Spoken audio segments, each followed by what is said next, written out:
તમે લોકો માનો કે ના માનો પણ કંપનીના મેનેજર કરતો ખરી ને રાવણ હારો તો હો દરજે ઈયો કરે ને હોજ પડે યુદ્ધ બંધ કરી દેતો હતો. અને આ કંપનીનો મેનેજર છે જે ઘેર જવાના ટાઈમે કહેશે રોકાવું પડશે. શું રોકાવું પડશે? એટલે અમે તો કઈ પેલા ગુજરાતી કદવા છે તે કંપનીમાં જ પડી રહીએ. અમારે તો કઈ બૈરી સોરો નહીં, બીજો કઈ કોમ ધંધો જ નહીં. ઉઠે બેઠે કંપનીમાં જ હેડી આવવાનું. એક તો પગારના નામે કશું ઘંટોય નહીં મળતો અને આખા ગોમનો વૈતરો કરાવે કંપનીમાં.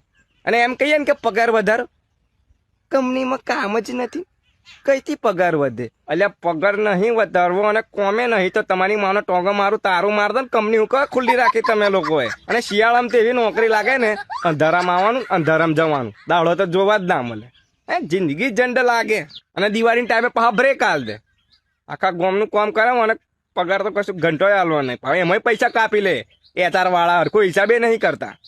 આલા લુખાટી આવો.